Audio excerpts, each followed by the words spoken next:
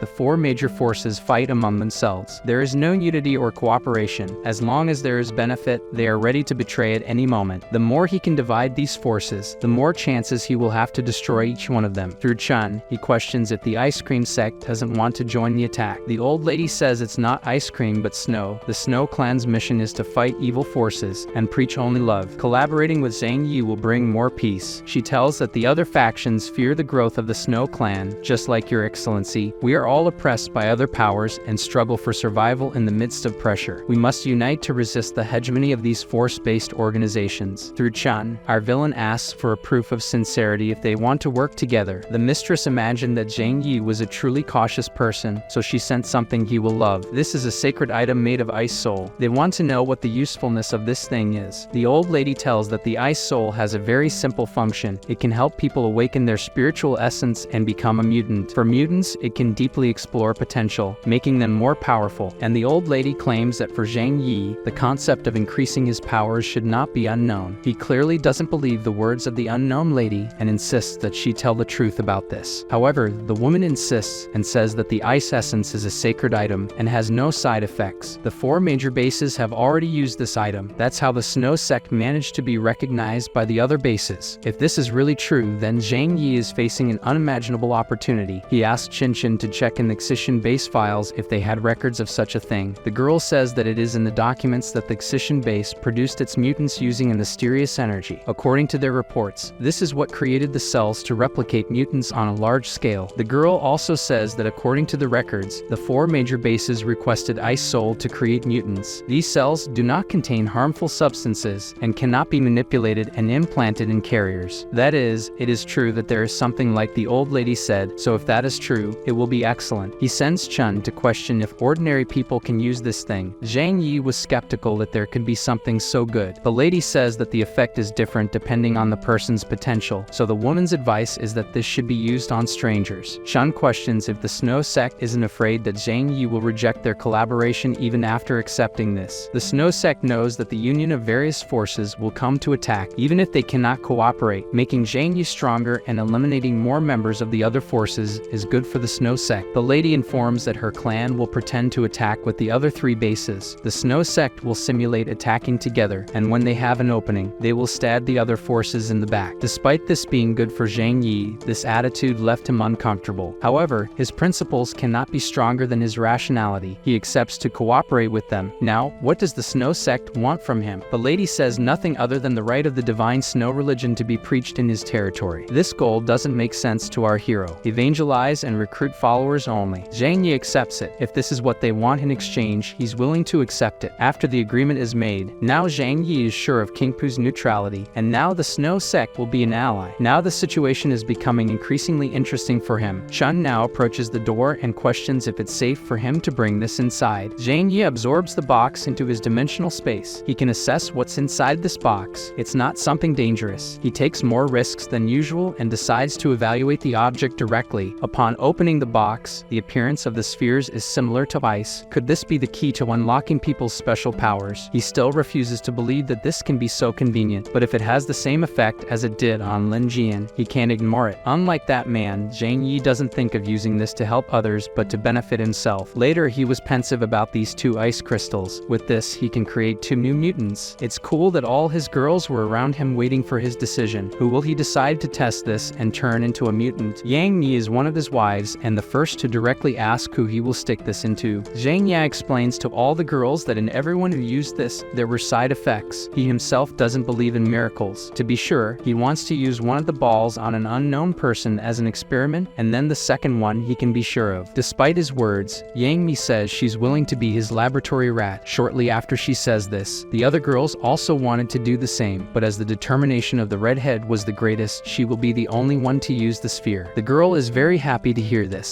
After all, among all the women who have no powers, Yang Mi is the least useful for combat. I was sad to see the words of the new villain again. He says that since this is an experiment, he is happy that it is on an insignificant presence. After deciding this, Zhang Yi says they should forget that King Pu and the Snow Sect will be allies. There is a great possibility of their betrayal. Because of this, the leader says they must prepare to face the forces from all sides, so if something unexpected happens, they are not cornered. Later, Zhang Yi is going to stick the ball into Yang Mi. He pasted it on her head, and then the result was surprising. The ice ball created tentacles and spread over her face. The energy radiating made the girl lose consciousness. Zhu Qi will be responsible for monitoring the girl. If she wakes up and is agitated, she can inject tranquilizers into Yang Mi. His wife accepts his orders, but she realizes she is sad about something. He is the smartest of the protagonists I have ever seen. He says she is stupid if she thinks he didn't let Zhu Qi use it because he cares more about Yang Mi. Zhang Yi says that, in fact, he's afraid the crystal will have side effects, so he didn't let Zhu Qi use it. These words were like confessions of love to the girl. Zhan says that Shou Qi is a very important doctor for the team. She is even more important than the mutants. However, Yang Mi feels differently. She desperately needs to prove her worth. With this, he managed to calm the heart of his main wife. Later, Zhang Yi calls King Pu and proposes a change in plans. If they are going to cooperate, he allows it to be as follows. Zhan will give twice the food King Pu asks for, and in return, he will indeed send people to support the Yangxing, Shoyu, and Snow Sect bases. The leader of King Pu clearly didn't understand the offer. After all, he said before that he's stupid and can't even write correctly. Zhan says he doesn't need to understand his plans. He just has to pretend to be on the battlefield supporting the attack. Even using all his head, the leader of King Pu didn't understand how this was better than him not participating, but since there are no negatives, he accepts. He organizes an expedition to collect the reward for the agreement. Zhang Yi will pay a third in advance and the rest after the war. After agreeing to the terms, he hangs up. The protagonist has a deal with 2 of the 4 forces, but he doesn't rule out the scenario of all of them deciding to attack him together. If that happens, he will have to give up protecting the base and hide in the underground of this shelter, where the defenses are absolute. If it comes to that point, he will ensure that all these people pay the highest price there is. His thoughts are interrupted when someone knocks on his door.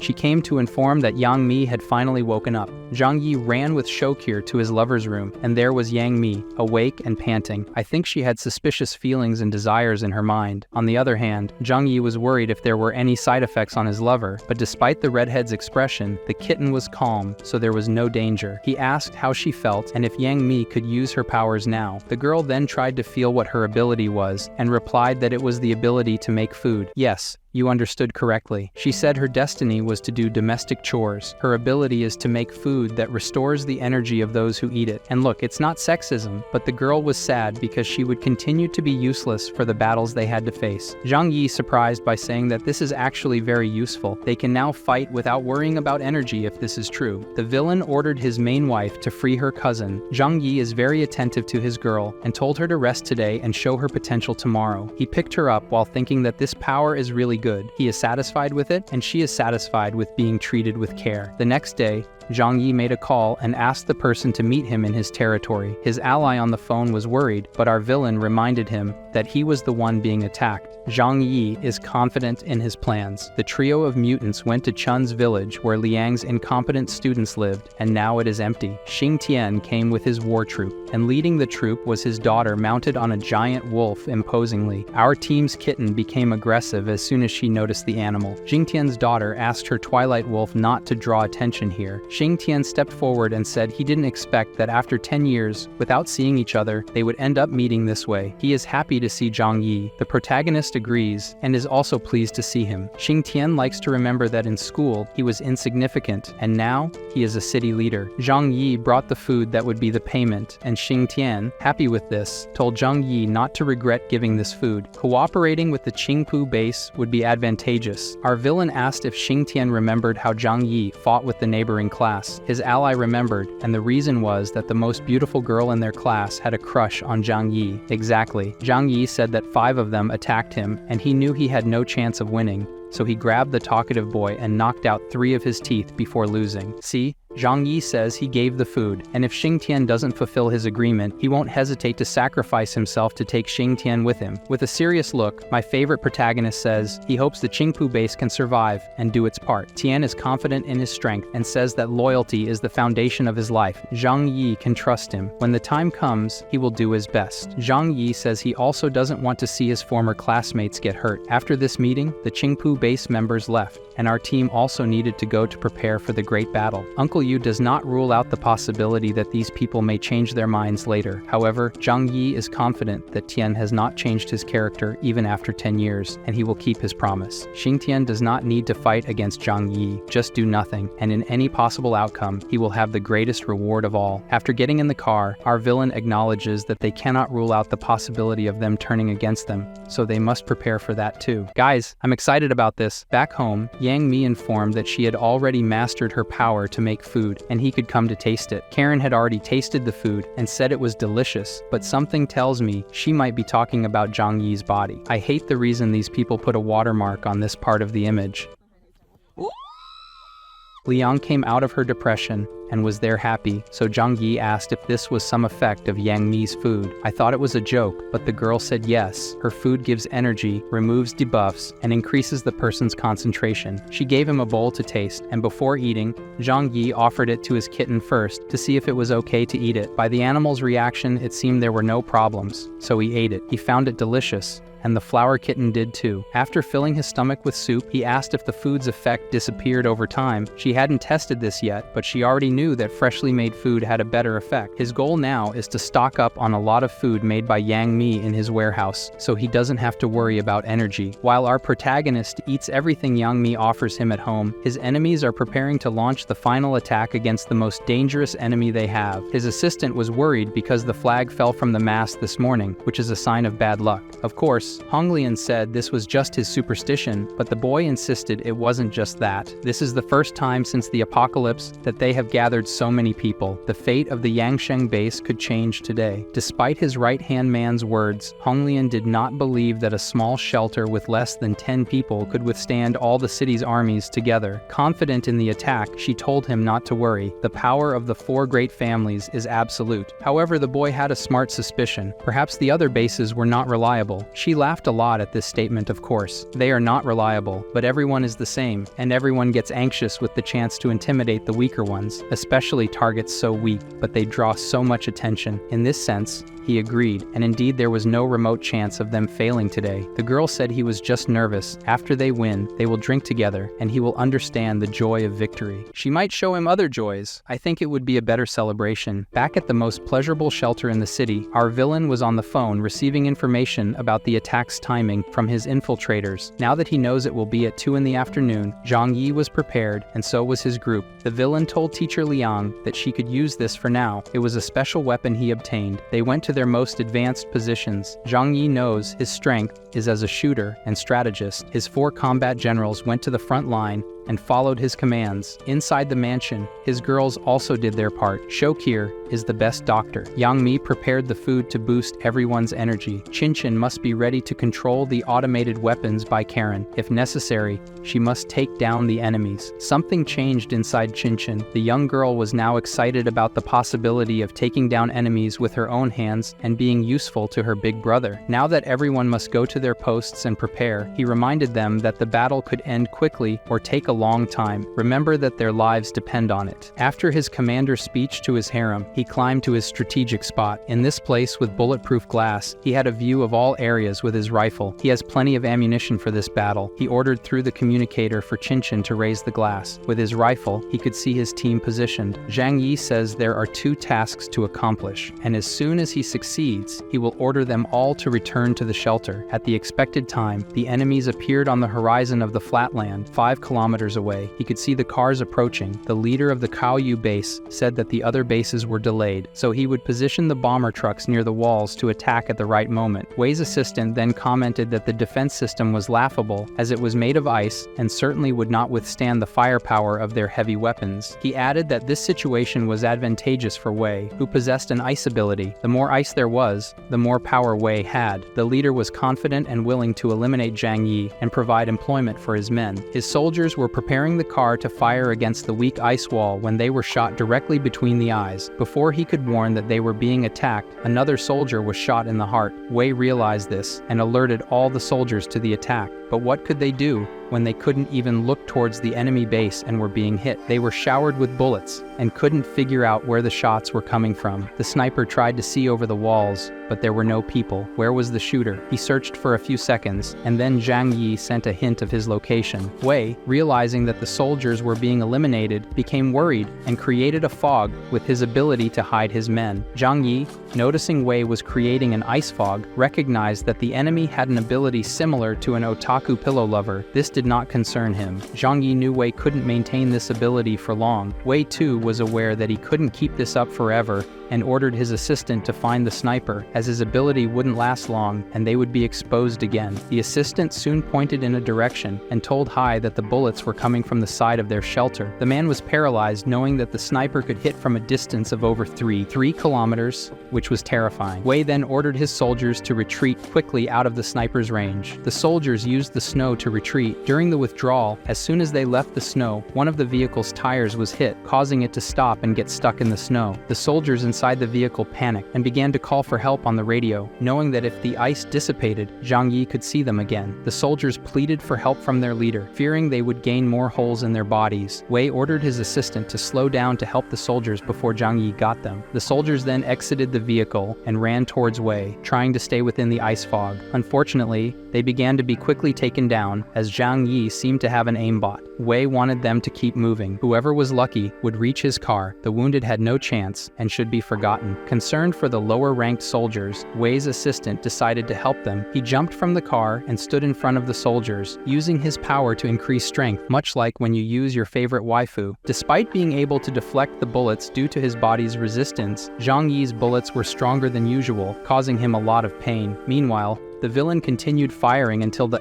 enemies were out of his range. At this point, he realized they were waiting for the rest of the forces to launch a joint attack on the shelter. He communicated with his team, informing them he had killed dozens of enemies and forced a temporary retreat, but they would return when the rest of the forces arrived. Chun admired his leader's strength and wanted to know his KDA now. Zhang smiled and said it was a simple task, also stating that long-distance shooting was his strong point. If they breached the walls, they would have to fight. But our villain calmly said he could also use his divine power if they were closer, so it wasn't too bad for him. Meanwhile, Wei was shocked to be informed that their casualties exceeded 35. His soldier reported that they had lost a vehicle and 3 others were damaged. The leader's face showed great concern. It's not good to start losing like this. Zhang Yi's mutants are very powerful, and this could be a problem if they have such a skilled sniper. Wei then wondered if there were Epsilon-level mutants appearing in Tianhai City. The leader concluded that everyone has weaknesses, so Zhang Yi must have weak defenses. He then explained to his soldiers that once they were inside the shelter, the sniper wouldn't have a clear shot, but in his assistant's view, this sniper was too terrifying to attack directly. His right-hand man proposed they make a detour and approach the shelter from the opposite side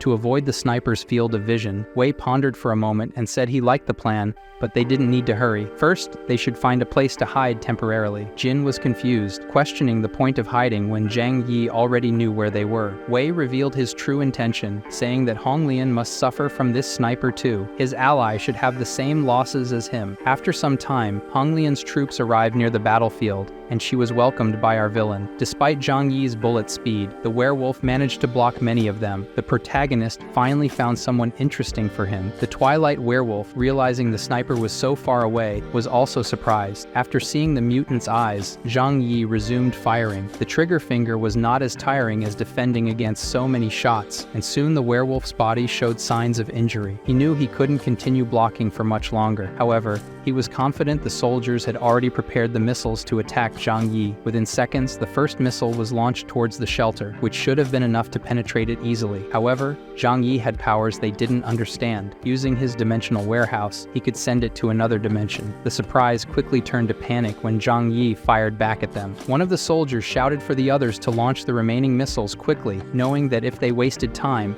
they would all die. In a coordinated attack, they launched all the missiles simultaneously, confident in their victory. However, the missiles disappeared like before, leaving everyone perplexed. Zhang Yi then showed that their strategy wouldn't work and began firing the absorbed missiles back at them, causing massive destruction. The werewolf, having dealt with rifle bullets, now had to deflect missiles with his hands to prevent his team from turning to ashes. Within seconds, the missiles hit the ground away from the vehicles and exploded with tremendous destructive force. This was extremely exhausting for the werewolf, who began breathing heavily. Concerned for him, Honglian quickly ordered everyone to retreat to avoid further losses. The soldiers then began using smoke grenades to obstruct Zhang Yi's vision, allowing them to escape with their vehicles without being killed like rats. However, our protagonist was determined not to let them go without suffering losses, declaring that they were cowards, just like Wei's team. A shower of bullets rained down on the cars until they were far enough away. Honglian witnessed how Zhang Yi wasn't confident for nothing. After reaching a safe area,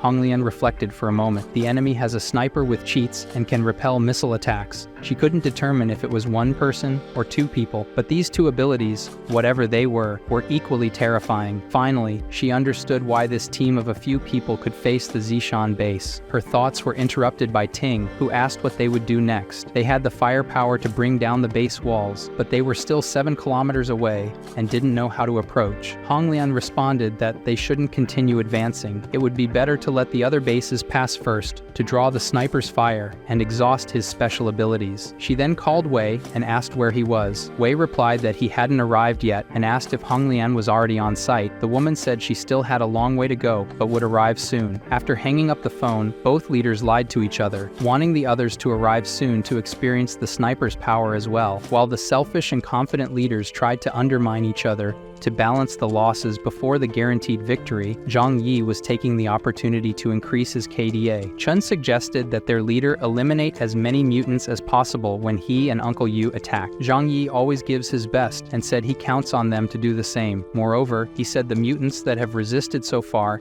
can't be taken down with firearms alone, and against weak people, he doesn't even need to try hard. However, Zhang Yi said he deliberately let the opponent discover his counterattack ability to make them cautious about using heavy weapons. This way, the defenses could last longer, as without the use of heavy weapons, it's difficult to break through the 10-meter-thick ice and snow walls. With a malicious smile, he said he eagerly awaited the arrival of the next group. Moments later, Zhang saw the next group arriving, the ice worshippers. He commented that 3 major forces were already on site, only the Qingpu subordinates were missing. Yu asked if Zhang Yi didn't say that the snow worshippers and Qingzhou base were helpers. If they also initiated the attack, should they be killed or not? Zhang Yi said they were allies, but if they approached the defense line, they should be eliminated all the same. Uncle Yu was eager to use the weapon he had found. Megumem arrived with her army of fanatics and ordered them to prepare to attack from behind. If Zhang Yi couldn't defend himself, he wouldn't be worthy, and then the Snow Sect would join the attackers to destroy him. Meanwhile, Tian was also heading to the battlefield with his team. He was intrigued by Zhang Yi's request to join forces with another group in the attack. Tian instructed his soldiers not to attack the shelter without his order, saying their role today was only to observe. Honglian received the information that the 4 forces were on site. According to the original plan,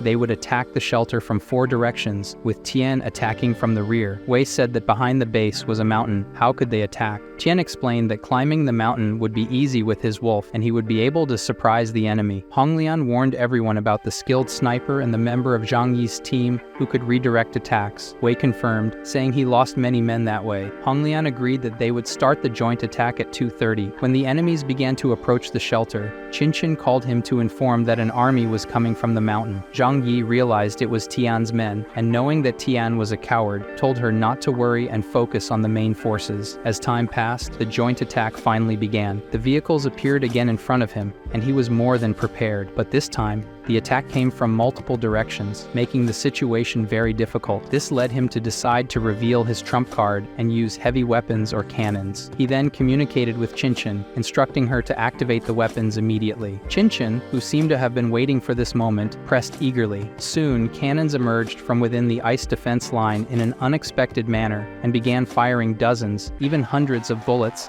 at all the enemies on site. The firepower of these weapons caused the vehicles to explode, creating total chaos for the enemies. Seeing what was happening, Megumem was terrified, as she had never seen these weapons before, and even Lian realized that the battle would be extremely dangerous. Hong Lian was also frightened. She knew very well that all the heavy weapons in Tianhai City were at the Shishan base. Seeing these weapons in front of her made her understand that Zhang Yi had managed to steal them. Hong Lian quickly composed herself and instructed her followers to disperse and continue advancing to break the defense line, as she believed it was just an ice barrier that could be easily destroyed when they got closer. She knew that if they could destroy the defense line, the invasion of the shelter would be much easier. As things heated up, Tian observed the situation intensify even more and decided to pretend he was participating in the battle. He ordered his followers to fire into the air. When a soldier questioned that there were no enemies flying, Tian hit him on the head and ordered him to follow orders without question, saying the clouds were dangerous. He told everyone that he was a man of his word. No one should attack Zhang Yi's men for real. If he lost, he would have no problem accepting it. On the battlefield, the fire intensified, and bodies fell continuously. This led Hong Lian to communicate with the other leaders, saying that Zhang Yi's firepower was too strong and that she couldn't break the defense line. Wei suggested they cooperate to destroy the ice barrier. Hong Lian agreed, stating that if they managed to break the ice barrier, they could win the battle, as Zhang Yi was weak in close combat. Wei then proposed leading the attack on the defense line while Hong Lian and her soldiers covered him somehow. Hong Lian agreed and ordered her soldiers to try to block Zhang Yi's fire to give Wei a chance to destroy the defense line. Meanwhile, Wei got out of his vehicle, activated his ice shield ability, and advanced quickly towards the defense line without fear, as Hong Lian's soldiers were covering him from enemy fire. He was swimming under the snow, so it wasn't important to defend.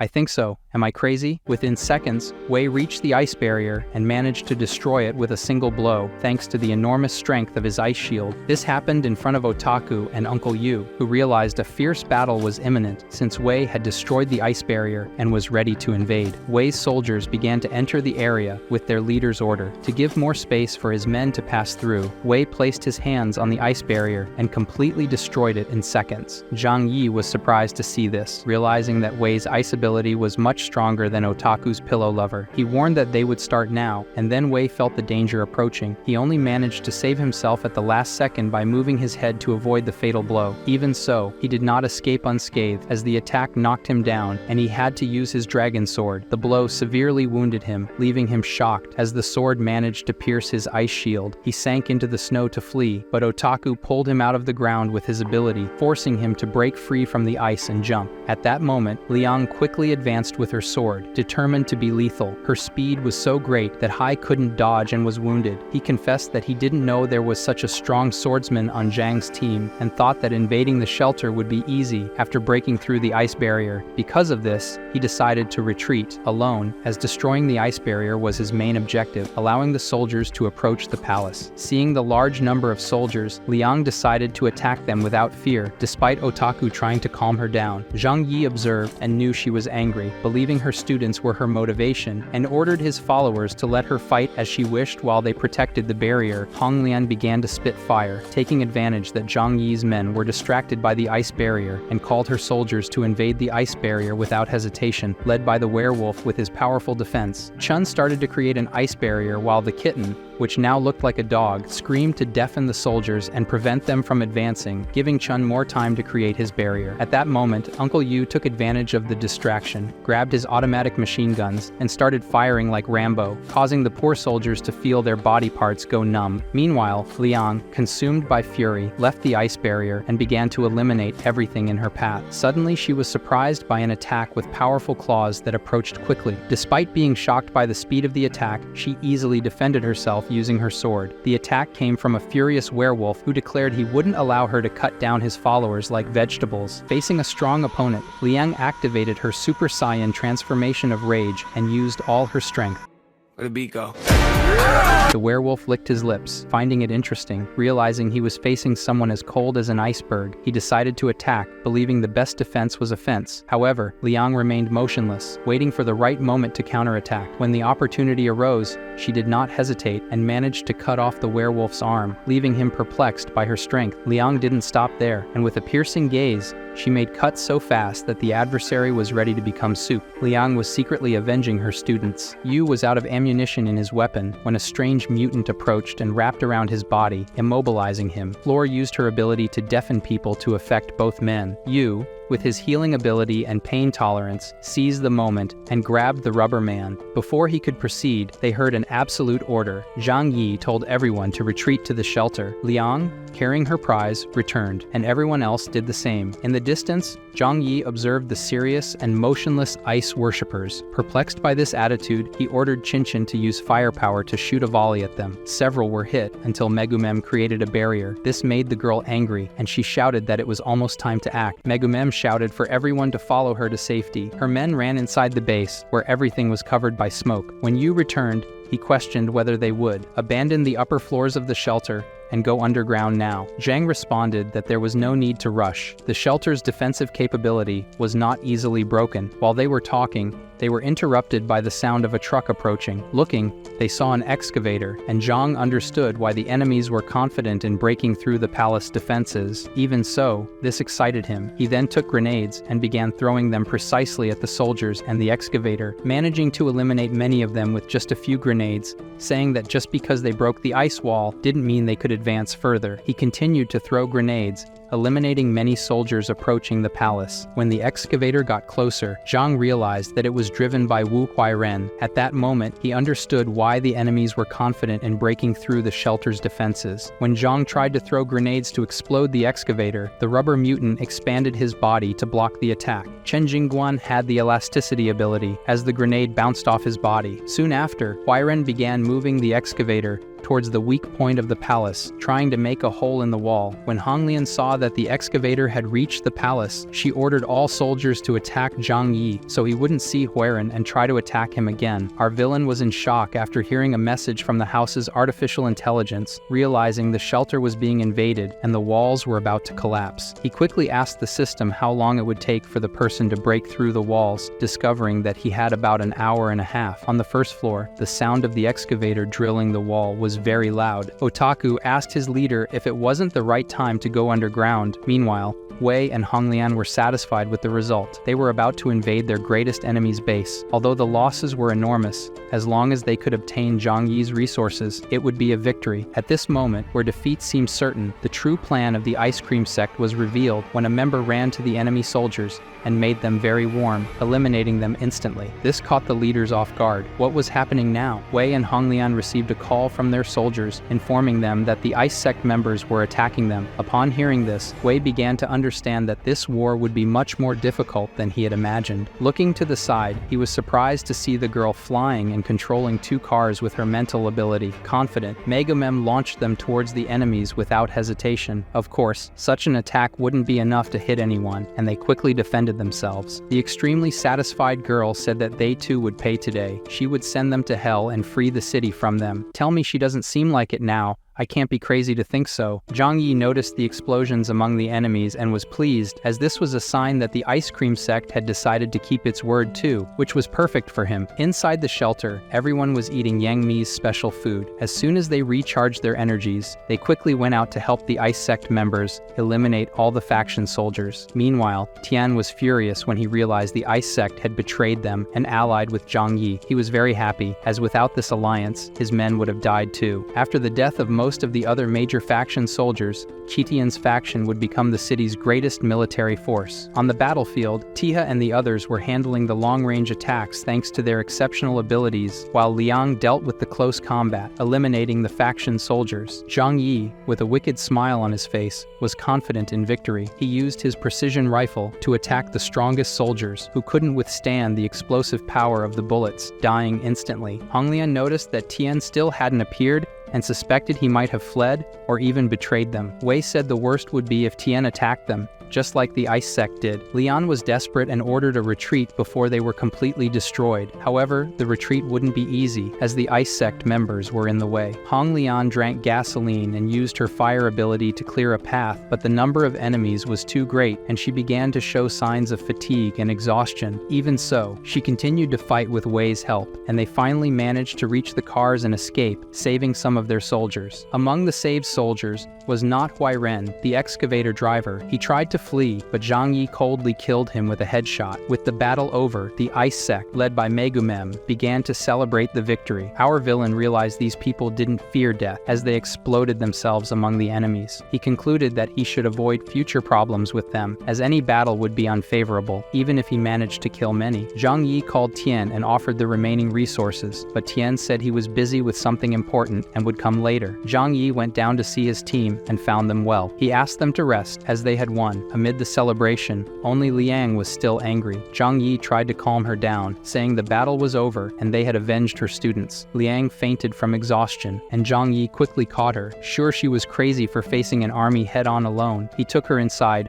realizing she was seriously injured, and asked Shokir to prepare the operating room quickly. After placing the woman on a stretcher, Shokir began to examine her. Zhang Yi then started talking to the ice sect members, declaring that the Zishan base and the surrounding area now belonged to him, and no one could approach without his permission. The girl accepted the terms and thanked Zhang Yi for helping to win this war. According to the agreement, no one who follows the snow faith, except the missionaries, would approach this land. The girl said on behalf of everyone that they hoped to coexist peacefully, and our villain agreed, saying he was also a pacifist. Zhang observed that the ice sect was numerous, even without being able to recruit due to restrictions from other bases. Now with freedom, the sect would grow exponentially. Despite this being a future problem for Zhang Yi, he had no other solution to win the battle against the military factions. He went to the bodies of the members with abilities and was surprised not to be able to absorb their energies. He decided to store the bodies until he understood what was happening. After storing the bodies, Zhang Yi asked his followers to come in and rest while he dealt with the wounded enemy army. His pet kitten jumped on his shoulder,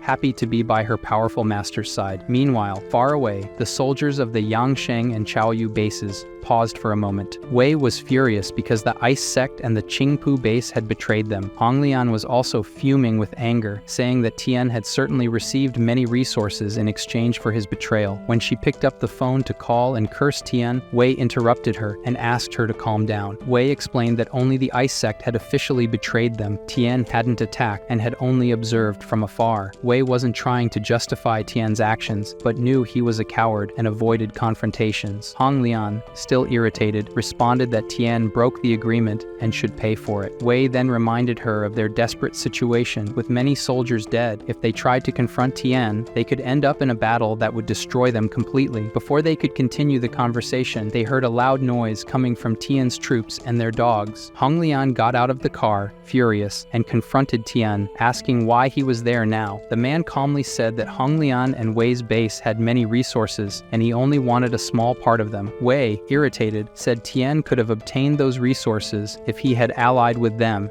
instead of betraying them. Tian explained that his base was weak compared to the others, and even if it expanded, it would be difficult to maintain control. So he accepted Zhang Yi's offer and made a peace pact in exchange for 10 tons of resources. Now he was ready to accept food in exchange for a peace agreement with them. Otherwise, they would fight right now. Back at our villain's shelter, a party was underway. Zhang Yi told his followers to eat until they exploded like the men of the ice sect. Then he took food to Shokir, taking the opportunity to check on Liang. Shokir reported that the surgery was a success and that, being a person with special abilities, Liang would recover quickly despite the deep wounds. The terrible battlefield villain cupped Shokir's cheek and said she was important for her exceptional medical skills and no one could take her place. At the ice sect headquarters, the sect leader was waiting for Megamem's team to arrive. She reported that they had completed the mission and inflicted significant damage on the Kaoyu and Yangsheng bases. Yuan, happy, thanked her for the effort. However, Megumem expressed sadness for the loss of many sect members, including 2 high-level priests. Yuan explained that their deaths were heroic acts and that heroes never truly die. She was excited about the possibility of expansion now that the forces of the other bases were weakened. Yuan declared that she wanted to recruit everyone in Qianhai City into the sect. Back at the most frequented bunker in the city, the girls were enjoying some leisure time, each in their own way,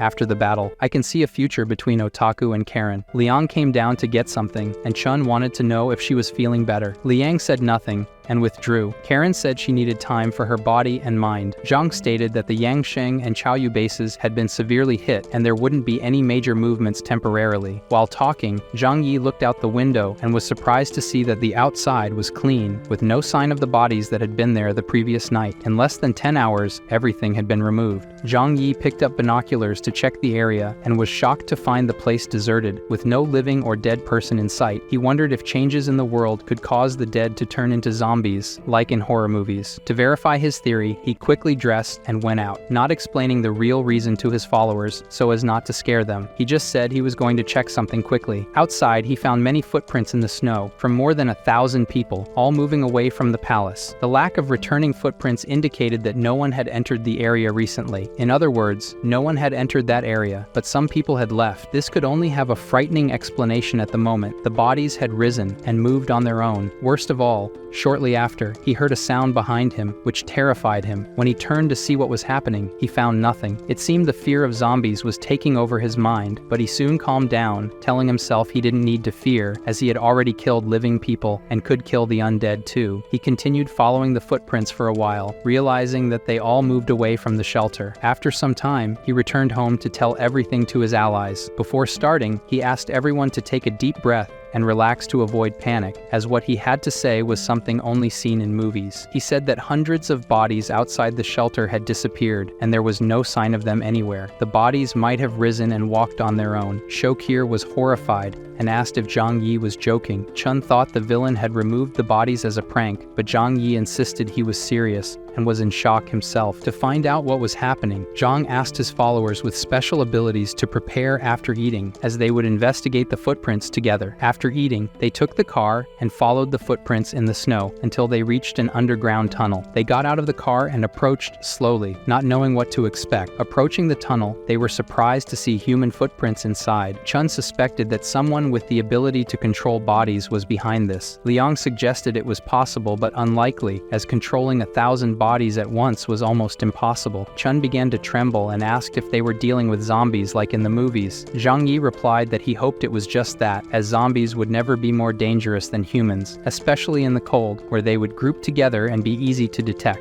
Zhang Yi said that if there were real zombies, it would be better than facing someone controlling the bodies. Yu finally recognized the place as the Jiwan residential complex, where he had lived for a while. He explained that the tunnel led to a subway station. Zhang Yi, surprised, said he now understood the situation. The tunnel had been dug a long time ago, and the zombies could have entered it or fallen accidentally. Liang, however, suggested that someone might be controlling the bodies and living in the subway to escape the intense cold. Yu, uncertain about what to do, asked Zhang Yi what he thought. If they entered the tunnel without caution and discovered someone was controlling the bodies, they would have to face thousands of zombies. Even if they were just zombies, they could be thousands of Tianhai residents, making the situation equally difficult. He realized that in both cases, the cost would be high and decided they should stay away from this place and avoid the situation. In Zhang Yi's old building, Lin Jian was visited by the old lady who could see the powers of the snow sect. All of them greeted the lady with respect. The old lady said that Lin Jian could control the power given to him by the snow god. The most honest man in the city and his followers were still alive. The lady said that the leader of the snow sect wanted to see him immediately. The lady said they were close to creating a utopia and that Lin Jian was worthy of being part of it. He should pack his things and bring his family if he wanted to. The leader of the sect highly appreciated his skills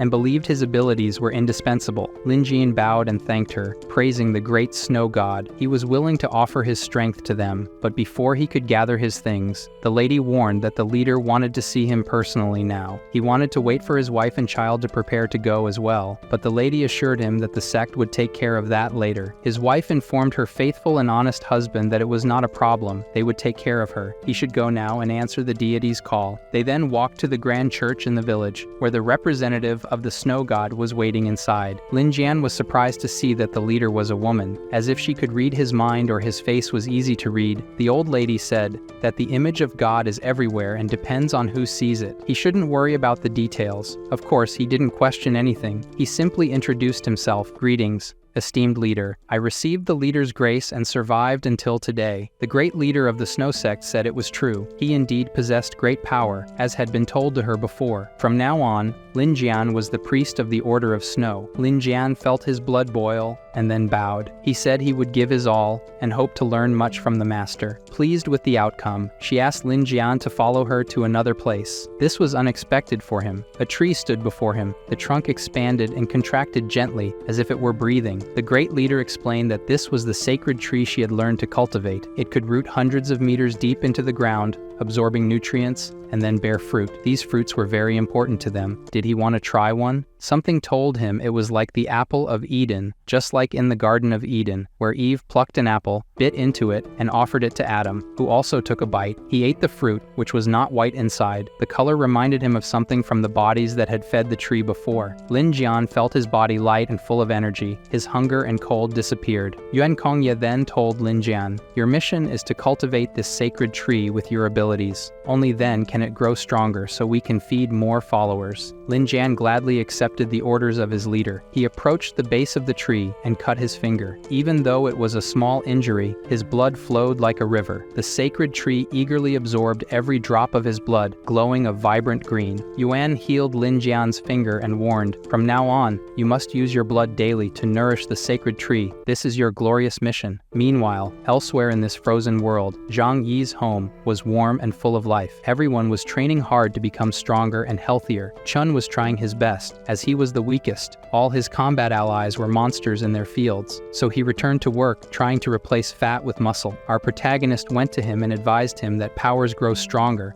the more they are used, but most importantly, he should have intelligence and focus on that. They should treat their powers like weapons. Strengthening their minds to control them is the most important thing. Chun was surprised by Zhang Yi's words. He said that pebbles thrown by an expert are more powerful than a shuriken thrown by an ordinary person. Now the otaku realized he had been too focused on the brute strength of his power in his body. Chun remembered that when his leader defeated Captain Feng before, who was a much stronger mutant, it was due to his cunning with his powers. His focus now was to explore the maximum potential of his abilities. A month passed, with lots of training in Zhang Yi's bunker and many apples in the snow sect. In the most unexpected place, something happened. In the ruins of Shijan Base, something was about to break through the debris, a horde of zombies from the bodies left since the base's destruction. Back at the paradise of girls of all types, Qinchin was talking to Zhang Yi about Qingpu Base. It seemed they continued to choose the safe strategy of defense. They had no intention of external invasion and were satisfied with their current territory. After the defeat in the Battle of the Five Armies, leader Wei Dinghai was severely injured and became more cautious, constantly retreating on the defensive line. This even allowed other armed forces to emerge in his territory. As for the Snow Sect, this faction could be considered the greatest beneficiary of that great war. Their members were rapidly increasing, possibly reaching tens of thousands of followers. Qinchin wanted to warn her leader about the dangers the other bases still represented, but he didn't think the same yet. He didn't see the Snow Sect as a threat to them. He also didn't believe their leader was powerful enough to move so many people. At that moment, Qinchin used her superior IQ to convince him of her argument. She said that nowadays, it is the end of the world, harsher than chaotic times. Usually, at this time, the world order undergoes significant changes. She said she knew her brother had no ambitions. He just wanted to live a stable and good life, but that didn't mean it was open. Other powerful people also thought so. She informed him that the Snow Sect would quickly become the greatest force in Tianhai without resorting to violence. When there are enough followers and the doctrine is widely spread, even the three major bases, or some people among them, could be assimilated. Qinchin was sure they wanted to build a new world order in the future, but our protagonist didn't believe it and found the idea ridiculous. Qinchin then insisted he believe her. This matter was definitely not a joke. People would try to grab any opportunity to survive in extreme situations. Zhang Yi said he recognized her arguments, but still believed that just having many people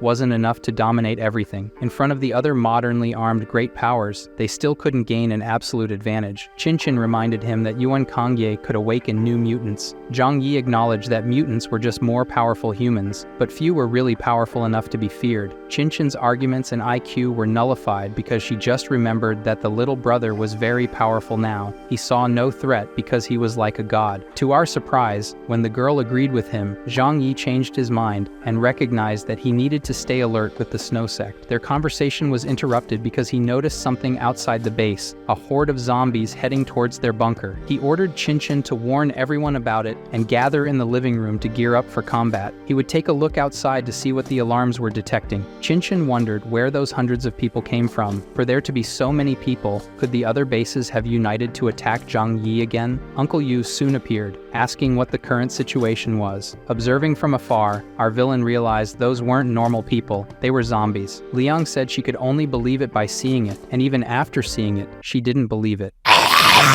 To confirm, she asked if they were really zombies, and dressed in the clothes of the soldiers from Zishan base. He acknowledged that they were, but it was very strange. The bodies shouldn't be frozen. They shouldn't be able to move like this. Chinchin, who had much more IQ than everyone else, said that a virus might have been released. Zhang Yi accepted this explanation and remained calm because they were only scary, but shouldn't be powerful. He drew his weapon and said they should now go and make some dead die again. Karen got excited about it and asked for a weapon, as she could help with that. He handed her something simple and told her not to accidentally hit any allies. Then each of them would use their way to attack. Ling with her blade, Zhang Yi with his finger. Karen challenged Chun to compete on who could get more kills. They used their heavy fingers, and the prize? You'll find out if you enjoy the video now. To our protagonist's surprise, after being shot in the head and falling, the zombies got up again. If bullets weren't enough, the short-range fighters attacked, and the zombies could dodge and resist a stab. Now the terror of a zombie, the enemy doesn't die and can run a lot, as we discovered in other movies, and as there are many at once, they corner their targets and can bite. Uncle Yu didn't have a sword, but his strength with a shovel could cut the zombies in half, yet even a half body continued to move. One of them went to Chun and Karen like a crazy titan. Zhang Yi then used his dimensional portal and sent them to his alternate dimension. That was surprising. His leader kept impressing Chun, but something impressed Zhang Yi even more. The zombies seemed to have reasoning and retreated upon realizing the danger of the bright portal. Zombies are all dead bodies that underwent mutation.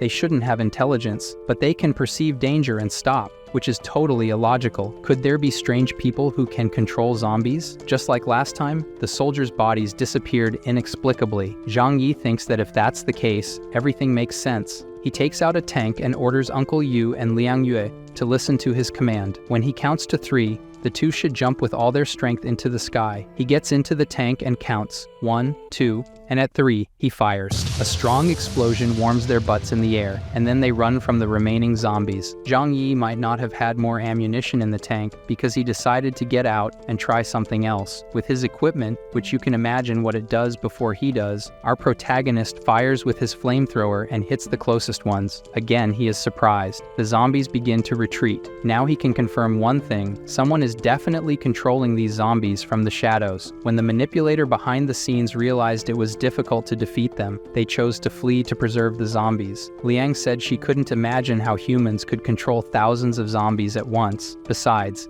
these bodies were all frozen and didn't die even when decapitated. She said that with such great power, this person could easily become the king of Tianhai City. After all, out there, most are just corpses. Everyone listened to the professor, and no one said that if there were mutants who could open portals to another dimension, why not this? Zhang Yi, in an attempt to understand more about these creatures, tried to absorb the bodies. Once they were in his dimensional space, they didn't count as living beings, just things, or organic matter now. They continued to move even when in pieces, so Zhang Yi brought out more flamethrowers for them to do the same as he did. Later, they told the rest of the team what happened. Yang Mi said they should move because ghosts were possessing the bodies. Jaime asked her not to embarrass the redhead's reputation. It was the blondes who were dumb. Our protagonist revealed that someone was certainly controlling these bodies. The zombies knew how to avoid my metaverse door, and also knew how to flee. This is the behavior of an intelligent being. So certainly there was someone strange acting against us in hiding. They listened carefully, so Jokir asked the right question. Why did they come to attack this place? Chinchin reminded them that the only enemies they had were the Yangsheng and Chaoyu bases. So her question was, if they had this kind of power, why didn't they use it during that battle? Why wait until now? They couldn't reach a conclusion. Anyway, they should stay inside the shelter and not go out. It was very safe here, as the zombies zombies couldn't get in. Chinchin should carefully observe other forces and see if this phenomenon occurred only with them or if it was common in Tianhai now. Uncle Yu and Liang needed to carefully check their physical conditions, avoid being scratched by those things. They didn't know what that meant, being infected, but they said they would see if they were injured by those creatures. Zhou Qi was leaving, and Zhang Yi said he had work to do.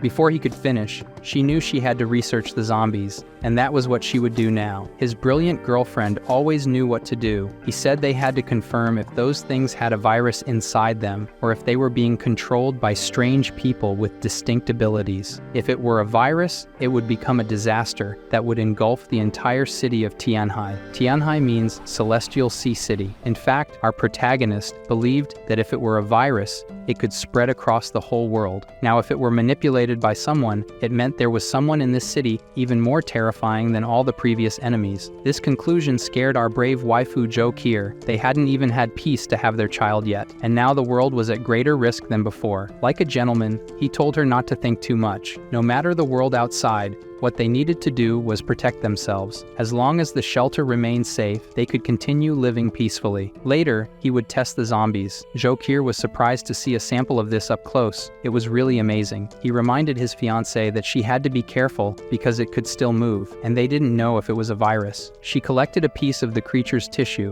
and said she needed some time to analyze it all. That wasn't a problem. They had the power to defeat those creatures still. For a moment, Zhou Qi didn't fear for them, but said that if they attacked other weaker bases, it would be a disaster, especially in organizations like the Snow Order. It would be very scary. The doctor's words were like a prophecy. At the Yangsheng base, zombies attacked with their thousands of numbers. Honglian luckily had the ability of fire and could attack a large area, but the number was too great for her to handle alone. One of her soldiers brought her a box containing something useful only to her. The woman took this strange liquid with a spoon, and upon ingesting it, she could perform Keiton as powerful as the Uchihas. After eliminating all the zombies and leaving a barbecue smell everywhere, she went to investigate to understand what those creatures were. She soon realized they didn't behave normally and ordered an investigation into how it happened. Could someone be manipulating them from behind? At the Rainy Morning base, or simply Yangsheng, zombies were also attacking in the thousands. The leader of this base, unlike Honglian, didn't have an advantageous ability against them. Wei Dai didn't understand where it came from or if it was an organization behind it. People at the Snow Sect's base were warm around the fire, eating the sacred tree's apples. Meanwhile, the coldest snow creatures went to attack the Snow Sect worshippers. In the village, screams of terror echoed everywhere. Creatures that only existed in fiction were now in the real world. Soon, the Snow Sect soldiers engaged in combat with the zombies and quickly realized they couldn't defeat them, so they fled into the palace. The scared soldiers entered, and then Megumin finally arrived to do what she loved most: explosion. She also had fire abilities and had an advantage against those icy creatures. Megumin ordered Tongjian and Genglei to stay inside the church, not to leave under any circumstances, and to protect the church master and the followers inside the church. The others followed her command to defeat the zombies. Her soldier, who transformed into a werewolf but kept human hair that didn't match him, was so fast he could cut all the heads quickly. The other soldiers realized they could move without heads and started cutting them into smaller pieces. Half an hour later, he had various pieces of zombies exploded by their leader. She ordered them to take the bodies to that abandoned building. The leader gave the order to his subordinate, and the subordinate passed the order to his subordinates. Check for injuries. These zombies are very strange. They might be some kind of biological virus. They should be isolated and observed for a while, avoiding contact with others. He said these things were definitely not TV zombies. They had intelligence and knew how to retreat when losing. He was furious because this must be the work of the other bases. These people must pay for it. She didn't disagree with that, but first, they had to protect the people here from other attacks. Megumin announced that a new storm was about to begin. Zhang Yi received a call from his ally at Qingpu base. They were also attacked by zombies and lost over 100 people in the attack. His friend wanted to know where those things came from. Wasn't it something from Resident Evil? No one could explain what was happening. These zombies were very strange. Even if you cut their heads off, they didn't die, and it seemed someone was controlling them from behind. However, hearing him say that, Zhang Zhang Yi said he felt the problem was a bit complicated. They were separated by more than 100 kilometers, but both were attacked by zombies. If there really was someone capable of commanding an army of undead in hiding, it certainly wouldn't be just one person. Our protagonist's ears hurt from his friend's screams because he shouted that over 10 million people died in that city. If they all became zombies, they were done for. His friend commented that his Qingpu shelter wasn't strong enough to withstand many attacks. Our protagonist was scared of the possibility of him asking to use his base as well. Luckily, that didn't happen. Zhang Yi just recommended he be careful and get in touch if there were any updates. After the phone call, he soon saw that another wave of attacks was approaching. This time, they were prepared and more confident against them. Chun used his ability to create a thick fog around them. Zhang Yi suspected that among those zombies, there was a controller. Once their vision was blocked, the zombies lost their direction. Uncle Yu then set them all on fire, and after some time with the flamethrowers, they were reduced to burning barbecue. Joe Kier watched everything from the house window. The zombies had a virus that liked the cold and couldn't tolerate heat. After being burned at high temperatures, they lost their activity and ability to move. They kept setting fire to the zombies, and they started to flee. Zhang Yi observed everything and felt something strange about it all. Chun didn't notice anything, but sensed that his leader had something to say. Zhang Yi said that yesterday they managed to deal with most of the zombie group, but today, the wave of zombies attacking was significantly larger in number than yesterday. This showed that the zombie virus spread quickly, and it was possible that those who died turned into zombies. It was scary to hear. He told everyone to go back inside, and he would explain the situation with the zombies. Back at home, he said that if it were so, sooner or later, one day the entire city of Tianhai would be completely dominated by zombies. Something worrying in his words. He said he couldn't imagine how they would continue living at that time. Chin pondered this and then said that currently, this trend wasn't very evident. Otherwise, the other side wouldn't have mobilized only a few thousand zombies to attack us each time. However, if they couldn't find out the truth behind the appearance of these zombies, it would certainly become a big problem in the future. Karen lamented that it wasn't summer, as if it were, they would rot until they turned into bones. Our protagonist reminded them that the most frightening thing wasn't their number or appearance, but that they seemed to have a controller, so they weren't brainless monsters. Besides, he said it was very difficult to kill them. Only fire or dismemberment worked. That increased the difficulty of dealing with them. Chin then said that the most crucial thing was to deal with the manipulators behind them, right? It was easy to say, said Zhang Yi, but where would they find them? Whenever they reached halfway, they managed to escape.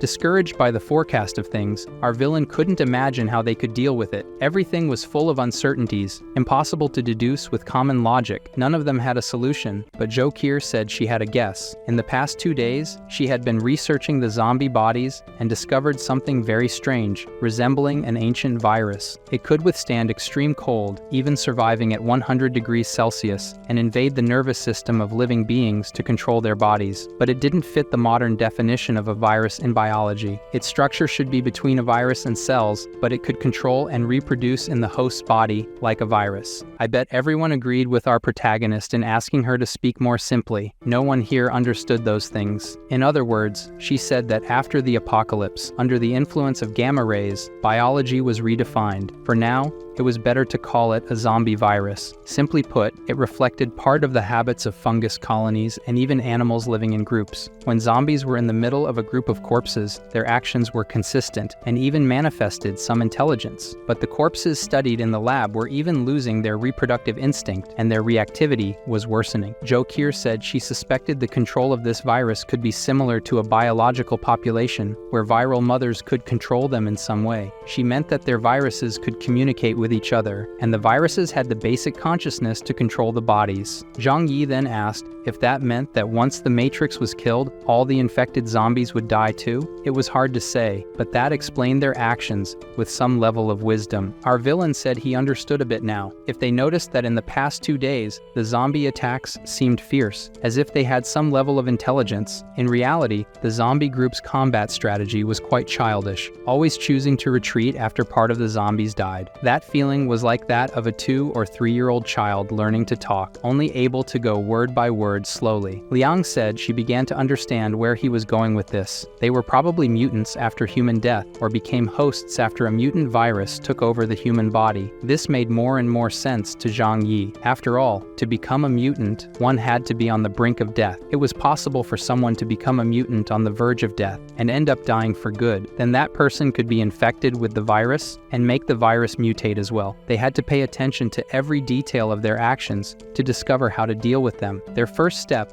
was to quickly clear the area around the zombies. Their presence here was dangerous. Liang said they had another problem. If a corpse became intelligent, how at the same time was it causing havoc in different areas of Tianhai? He had no ideas or theories, but Qinchin said they knew the closest zombie activity area to us was the subway station. The Celestial Sea City subway connected all places and could take them to any area. Even the zombies used the subway to move between different regions. Zhang Yi recognized that this might explain why the number of bodies they faced was the smallest. This place was located in a remote area, and only the secondary subway line passed through there. He ordered Qinchin to continue monitoring the other bases. Meanwhile, they had to find a definitive solution for those things. Of course, she would follow the orders perfectly. Now, as for the survival of others, it wasn't something they could worry about. If they didn't want to take drastic measures, then keep fighting the zombies. Our villain now relaxed, especially the Snow Sect followers, whose numbers were rapidly growing, becoming a threat now. They having some casualties in this crisis wasn't a bad thing for our protagonist. Sometime later, the zombies now came at night. This was different from before. The whole team was prepared to face them as always. But was it a coincidence that daytime fighting was easier for Zhang Yi, and they decided to come at night now? He poured fuel around the bunker, and intelligently, the zombies didn't advance over the dangerous material. This was bad because they were learning, but good because it confirmed the theory that they could learn. Now he needed to check one more thing. This time, they had to kill all the zombies, leaving none behind. Zhang Yi mounted his feline ride. He would surround the zombies from behind so they couldn't escape. That meant only the two of them would be the front line against the zombies. Uncle Yu said that with so many live targets, it was a good time for him to practice his aim. The otaku prepared his jutsu and started freezing the zombies. Liang performed Getsuga Tensho to attack, and in this way, they began to face waves of zombies on the front line. Zhang Yi ran to surround them. When positioned, he began helping the frontline group with his rifle. If he hit the joints, he could immobilize many of them. His mount could also attack with its enormous body, making a bowling game more fun. Even after a while with him attacking from behind, the zombies didn't focus on attacking him, who was alone. The kitty surrounded small groups to corner and defeat them. After a long battle, all were defeated, and his group went to their leader. After this wave of tests, Zhang Yi concluded that the King of the Dead wasn't among the horde of undead, but could still control their movements. The main goal of the zombies that came wasn't to destroy them, but to gather their information and then take it back to the King of the Dead. If they continued like this, completely mastering their combat tactics, the real great army would probably come. Zhang Yi said they would have to act now and not just stay on the defensive. This zombie would help them do that. He would go back to the subway and they could investigate. Liang questioned if his idea was to investigate the situation in the subway's depths and then find an opportunity to destroy the zombie's lair. If there were a suitable opportunity, they had to do it. Zhang Yi knew the best defense was offense, and to show his point, he attacked the fallen zombie. This gave him the chance to take the initiative and flee. Now they just had to wait and see. Sometime later, he turned on his TV connected directly to the camera on the creature's eye. It was like a real zombie movie now, and as Zhou Kier and Qinchin predicted, they were all in the subway. The otaku was terrified of thinking that if he died, he would become a zombie now. That was scarier than simply dying. Qinchin reassured her friend, saying that wasn't a certainty. To become a zombie, one had to be contaminated with the virus, and they didn't know if they were. Zhang Yi commented that even if they tried to collect all the bodies of the dead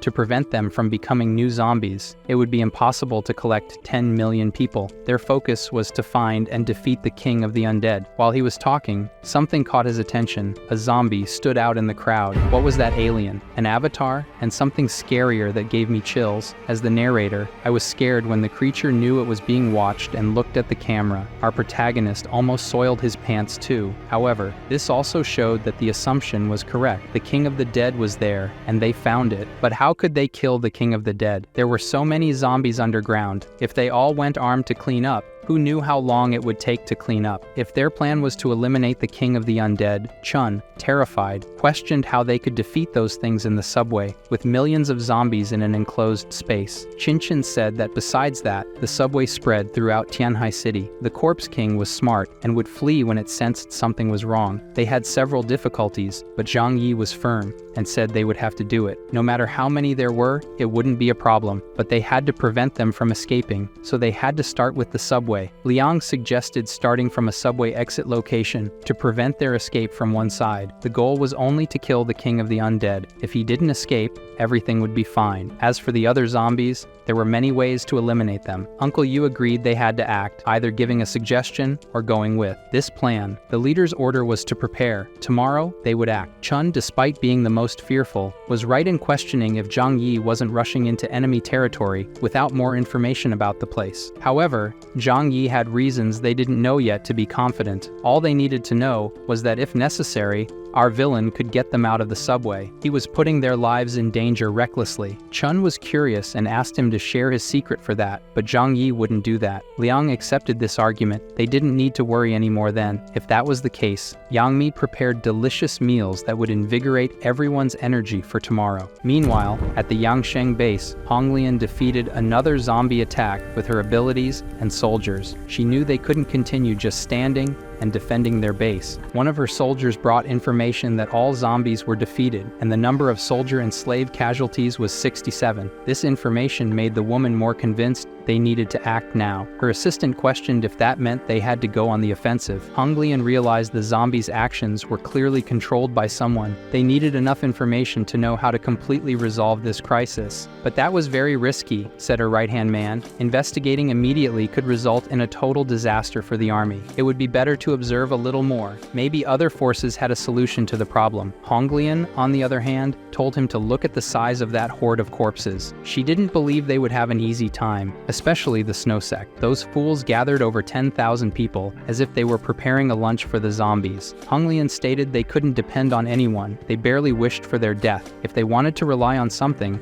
they had to rely on themselves. She decided so. Let Donghu take 2 strangers and 30 elite soldiers to investigate the zombies' lair. Meanwhile, at the snow sect, Megumin was informed that in the last attack, the number of dead exceeded 1,000, and there was a possibility that those people would become new zombies. Additionally, she was informed that new followers were experiencing a crisis of faith and might give up the sect, which was bad for the morale of the other followers. Megumin said that in the past few days, her right-hand man had organized some people to spread messages among the followers. Simply tell them that almost all survivors in the outside world were massacred by zombies. In other words, without the protection of the snow cult, they would have no chance against a zombie attack. It was better to die in faith and have salvation than to die outside in sin and become a zombie. Megumin says it is better to tell them that the other bases have been annihilated by the zombies, with more than half of the people in the bases already dead. Her subordinate is pleased with the idea, seeing it as a good way to motivate the followers. At the viral bases, there are piles of bodies. Even if people are safe behind their walls, no one here can know for sure. All they can see is the pile of bodies. Megumin instructs them to spread this information, explaining that the reason they are still complaining is that they are not sufficiently devoted to the snow cult. This way,